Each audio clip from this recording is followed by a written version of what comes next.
وَاتْلُ عَلَيْهِمْ نَبَأَ الَّذِي آتَيْنَاهُ آيَاتِنَا فَانْسَلَخَ مِنْهَا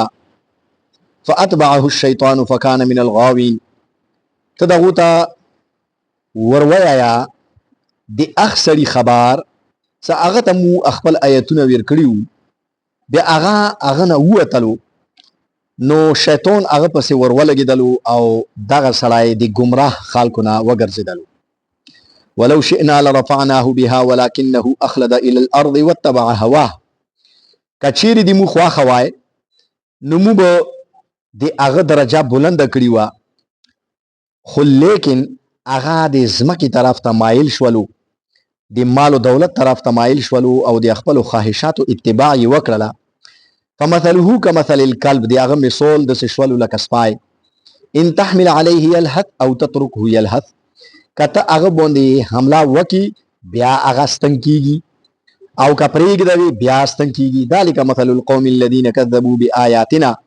دا مثال د هغه قوم دا چې هغوی د مو ایتونه جوټلاو کړي وو. فاقصص القصص لعلهم یتفکرون، ته دغو ته دا کیسه بیان کا، کیدای شي چې دغو تفکر او غور و فکر وکړي. اردو کی ترجمہ کوم.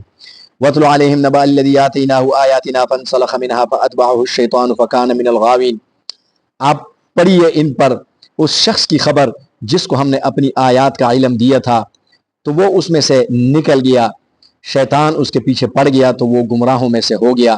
وَلَوْ شِئْنَا لَرَفَعْنَاهُ بِهَا وَلَكِنَّهُ أَخْلَدَ إِلَى الْأَرْضِ وَاتَّبَعَ هَوَاهُ، اگر ہم چاہتے تو اس کا درجہ بلند کرتے،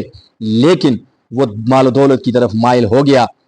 اور اپنی خواہشات کی تابعداری کرنے لگا. فَمَثَلُهُ كَمَثَلِ الْكَلْبِ، تو اس کی مثال اس کتے جیسی ہو گئی. ان تحمل علیہ یلہث او تترکہ یلہث، اگر تو اس پر حملہ کرے تو بھی وہ ہانپتا ہے اور اگر اسے چھوڑ دے تو بھی ہانپتا ہے.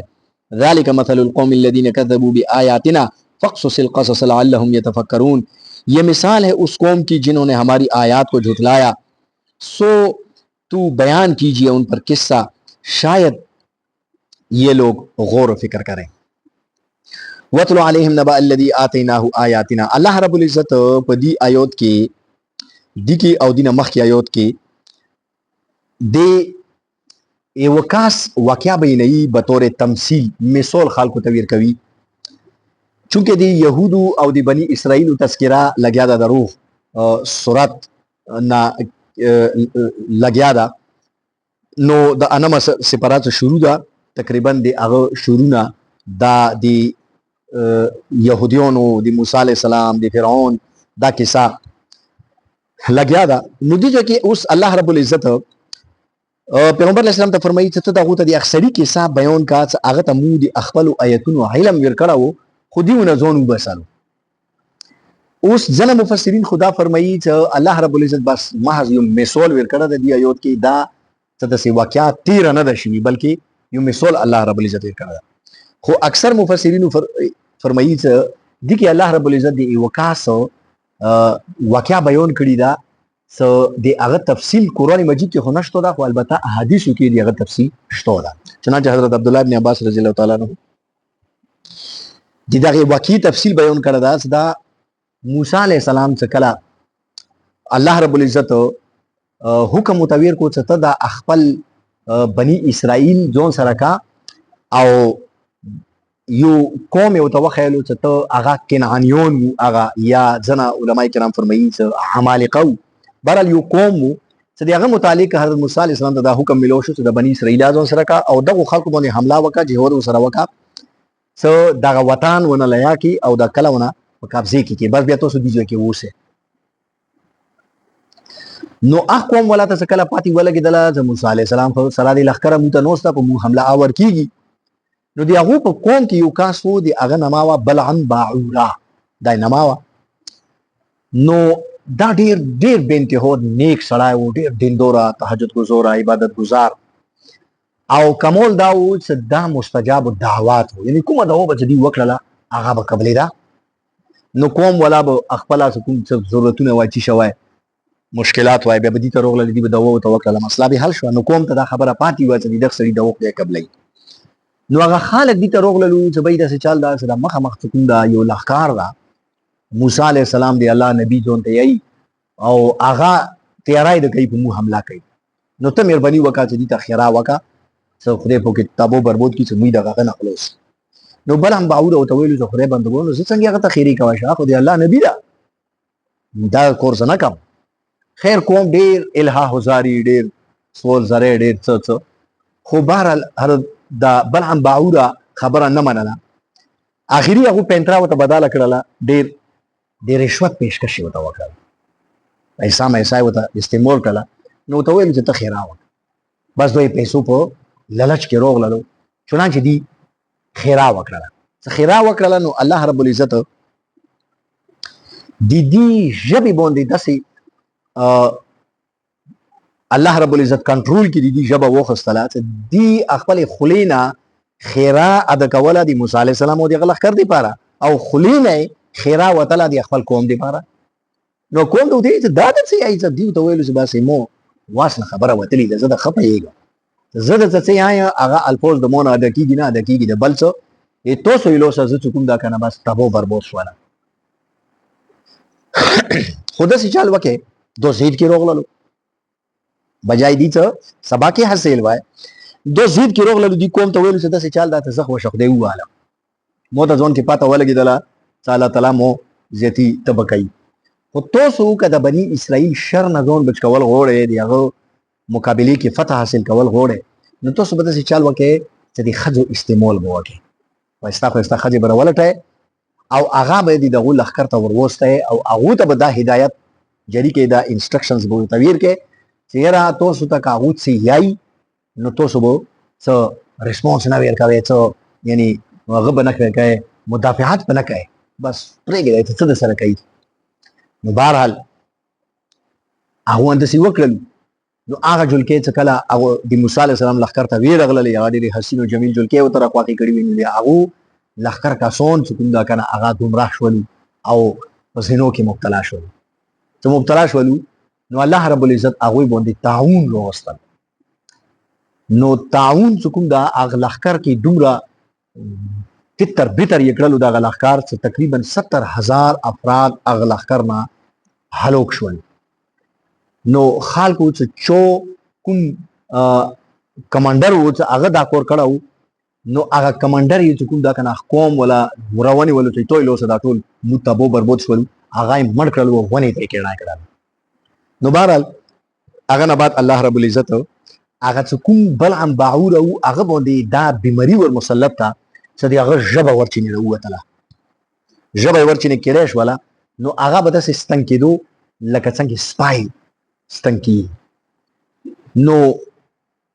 الله رب العزت د اغ بلعم باعور ولا مثال اوس دې کې ورکړي فرمایي چې ته د اغ سړي مثال واقعا الله رب العزت فرمایي چې ته بیان کا څه هغه ته مو دي خپل آیات او علم ورکړو فنسلخ منها هغه نه وته انسلاخ په عربی کې دي ته یي لکه د منګور چې کوم دا کنه هغه سرمنی نه کله ځون وبوسي سرمنه جمع پریک دی یو دو نه وځي دي ته عربی کې انسلاخ نه نو مطلب دا شو چې کني هغه ته مو علم ورکړو هغه علم نه دو داسې وته لکه منګور خپل سرمنی نه وځي یعنی په علم اعمال ونکړل فاتبعه الشیطان لہذا شیطان ته مکاملوش ولا شیطان ورپسې ولګیدل چنانچه مفسرین لیکلي دي چې دینه دا معلومه شولا چې کوم سړی ته خدای په علم ورکړوي او په خپل علم اعمال کړوي شیطان هغه باندې حمله ور نه کیږي شیطان الا یو عالم باندې حمله اور کیږي چې کله هغه عالم خپل علم باندې اعمال نه کوي چنانچه بلعم باور نه اوري ګرځیدلو شیطان او چې کله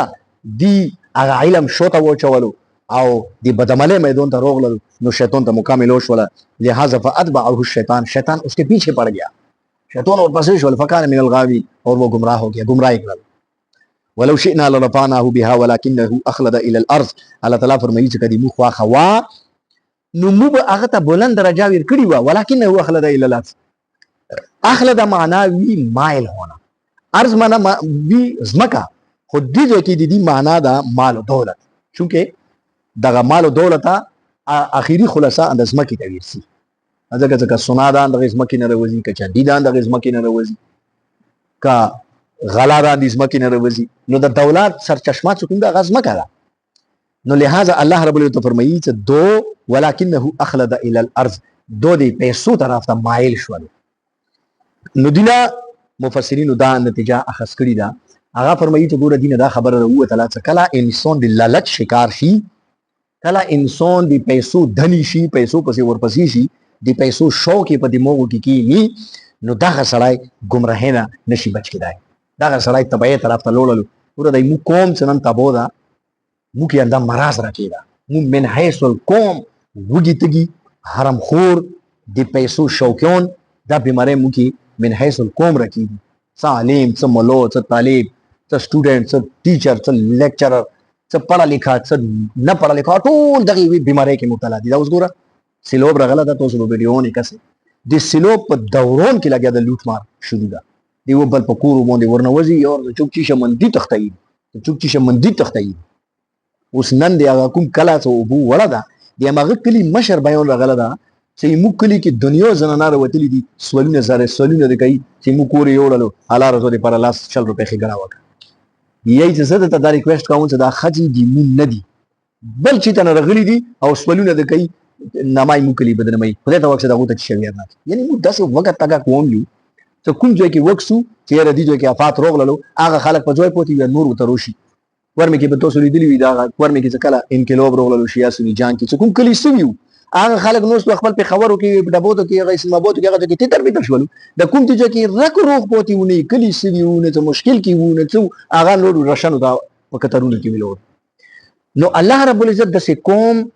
تبکوي غرقوي چې کوم خالق چې کوم د اخلد الى الارض، چې کوم خالق دولت طرف ته مایل شي، د دولت شوق څون کې پیدا کی. الله تعالی فرمایي چې فمثله کمثل الكلب ان تحمل عليه يلهث او تتركه يلهث. د دې سړي مثال چې هغه للچي وي، دی هغه مثال ته سیده لکه سپای کسي. سپای چې کوم دا کنه کته هغه باندې حمله وکیا، هغه جبر کړي کړي وي، ستنکیږي هر وخت هامتا رہتا ہے، دا تیزه تیزه سلی وي خري او کور باندې نه وکیا. چنانچه سپای چې کوم دا یو داسې جنوار ده، دي کې الله رب العزت ګوره موږ کې چې کوم سیستم یې خدا، نو د انسان او جنوارو دا سیستم الله رب العزت هغه کې یې خدا چې مونږ خلا بهیږي بدن نه، نو خلا مونږ بهیږي، لہذا موږ ته د استنکیدل ضرورت لري. انسان الا استنکیږي، الا هامتا ہے چې هغه منډه وکړي ستړی شي، انداسې نور جناور چې هغه ستړي شي نو هغوی بیا ستنکېدل شروع کړي. د سپای داسې دا چې هغه هر حال کې ستنکېږي. تاسو به لیدلي چې نوس وي وچ پچ، نه به منډه کړې وي، نه به تور باندې حمله کړې وي، نه به څه ورته ویلي وي، بس هغه به چې کوم د ژبه به کړی وي او تیزه تیزه سلي وي خلي. هغه وجه دا وي چې الله رب العزت هغه کې دا سیستم نه دی ښه چې هغه نه خلا وځي، هغه د هغې خلي بدل کې الله رب العزت هغه کې دا سیستم یې ښه ده چې هغه هم ته رہتا ہے، هغه ستنکېږي هر وخت، تیزه تیزه سلي وي خلي. نو الله تعالی فرمایي چې د دې سړي مثال د سپي غنې ده چې هغه هر وخت چې کوم دا کنه هغه ستنکېږي. مطلب دا شی شو چې کوم سړی للچي وي کنه هغه هر وخت چې کوم دا کنه د دنیا په طلب کې لګیا وي.